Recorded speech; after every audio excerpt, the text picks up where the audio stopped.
Some houses keep secrets, others keep score.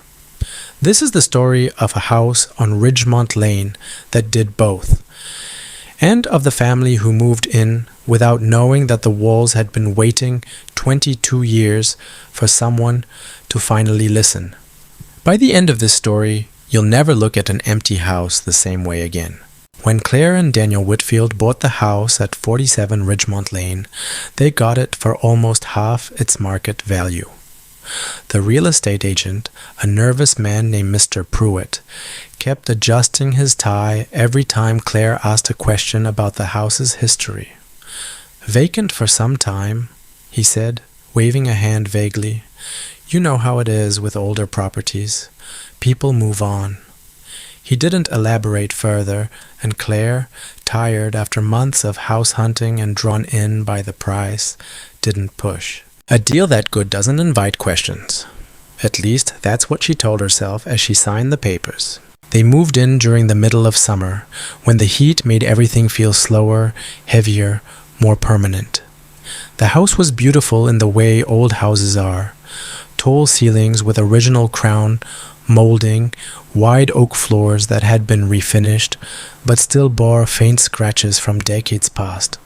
A wraparound porch that creaked pleasantly in the wind, like it was breathing. Claire, an interior designer by trade, walked through each room mentally rearranging furniture, choosing paint swatches, seeing what the house could become rather than what it currently was. Daniel, a software engineer who worked from home, appreciated the quiet of the street. No traffic, no barking dogs, just the occasional rustle of wind through the old oak trees lining the road. And Lily, their 10-year-old daughter, quiet and endlessly imaginative, immediately claimed the upstairs bedroom at the end of the hall, the one with the round window shaped like a ship's porthole. "This one!" Lily had said the very first day, standing in the doorway with her arms crossed like she was making an official declaration. "This is my room. It already feels like mine." Claire had smiled at the time. Now she wonders what Lily meant by that. For the first few weeks, everything was ordinary. Boxes were unpacked, then repacked, then unpacked again, as Claire second-guessed her furniture arrangements. Neighbors introduced themselves in the way neighbors do. Plates of banana bread left on the porch, a wave from across the street, someone's teenage son offering to mow the lawn for extra cash. But Claire noticed something in those interactions that she couldn't quite name at first. It was the smiles.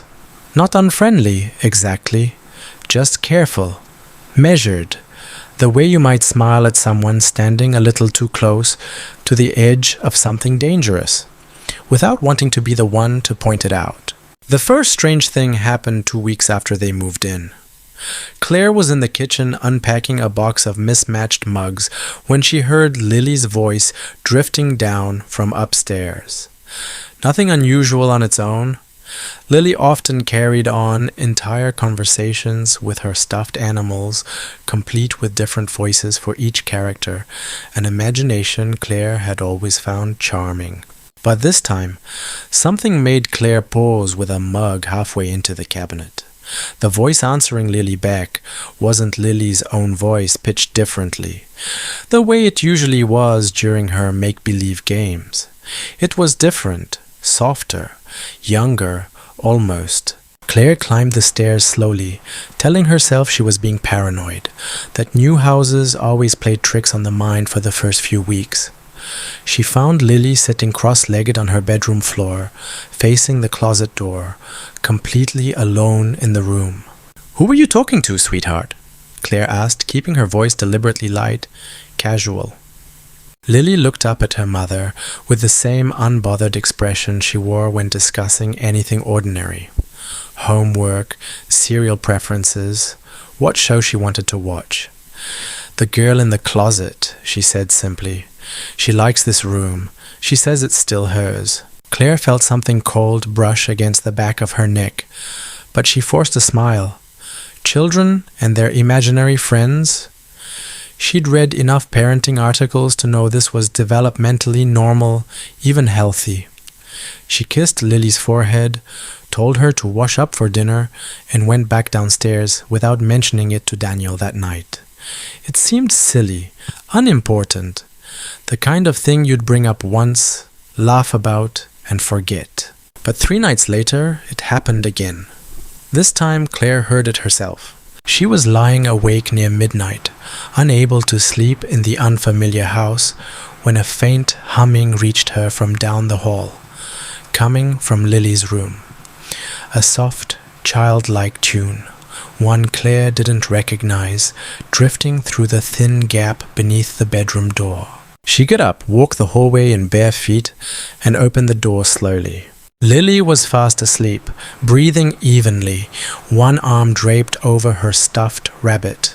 The humming had stopped the instant the door creaked open, as if it had been waiting for her, and now that she'd arrived, it saw no reason to continue. Daniel, ever the rational one, blamed old pipes, settling, wood contracting and expanding with the temperature, drafts finding their way through gaps in old window frames. He was an engineer. He trusted explanations that could be measured, tested, proven with data. Claire wanted to believe him. She wanted very badly to believe him. But then came the discovery in the attic. It was a Saturday afternoon, and Daniel had gone up to search for a box of old Christmas decorations they hadn't unpacked yet. Instead, tucked beneath a loose floorboard near the far wall, he found something else entirely. A small wooden box, its edges worn smooth with age, sitting in a shallow compartment that looked almost deliberately hidden. Inside the box, a child's hairbrush with a few strands of dark hair still tangled in the bristles, a faded photograph with curled edges, and a folded newspaper clipping, yellowed and brittle, dated 22 years earlier. Daniel unfolded the clipping carefully, and the headline made his stomach drop. Local girl, 9, missing from Ridgemont Lane home, family devastated. The photograph beneath it showed a smiling girl with dark curly hair, no older than 9, standing proudly in front of a house Daniel recognized instantly, despite the decades that separated the image from the world he now stood in. The wraparound porch, the porthole window on the upper floor. Their house. Daniel carried the box downstairs in silence, setting it on the kitchen table between himself and Claire like evidence laid out in a trial neither of them had wanted to attend. "We need to find out what happened to her," Claire whispered, staring at the photograph, at the girl's easy smile, at a childhood that had apparently ended somewhere within these very walls. That weekend, while Daniel stayed home with Lily, Claire drove to the local library and spent hours scrolling through decades-old microfilm archives, piecing together a story the town had clearly tried to forget. The girl's name was Emily Rose Hartman, 9 years old at the time of her disappearance. According to the articles, she had vanished one October evening in the year the newspaper clipping was dated. Last seen playing in the backyard of 47 Ridgemont Lane while her parents hosted a small gathering inside. One moment she was there, chasing fireflies near the tree line. The next, she simply wasn't. The disappearance had gripped the small town for months. Claire found photographs of search parties combing nearby woods, grainy television news segments featuring Emily's tearful mother pleading for information, community fundraisers offering rewards for any leads. And then, as these stories so often do when time passes and answers don't come, the coverage thinned. Fewer articles, shorter mentions. Eventually, nothing at all, just a name people occasionally whispered when explaining why a house had sat empty for over 2 decades, passed between disinterested owners who never stayed long, never asked why the previous residents had left in such a hurry. No arrest was ever made. No body was ever found. Emily Rose Hartman simply became a ghost story parents told their children to keep them from wandering too far into the woods after dark. Claire drove home that afternoon, feeling as though the walls of her own house now had eyes, as though every room, every hallway, every creak in the floorboards held a question that had never once been properly answered. That night she told Daniel everything she'd learned, her voice barely above a whisper, even though they were alone in their bedroom with the door closed. And that night, almost as if summoned by the retelling of her own story, Lily's humming returned. Louder this time, clearer, drifting down the hallway with a strange sense of purpose, as though it were searching for someone willing to hear it properly for the first time in 22 years. Claire couldn't sleep. Around 2 in the morning, she gave up trying and got out of bed, following the sound of the humming down the hall toward Lily's room. It had grown clearer now, almost deliberate in its rhythm, like a lullaby being hummed with intention rather than random childhood babble. She pushed the door open slowly, her heart hammering against her ribs. Lily was sitting upright in bed, eyes open but strangely distant, fixed on the closet door which stood slightly ajar despite Claire having closed it earlier that evening. "She wants to show you something, Mommy," Lily said, her voice carrying the same gentle cadence as always, but with a hollow, far-away quality that made every hair on Claire's arms stand on end. "She says it's under the porch. She says nobody ever looked there." Claire didn't sleep at all that night.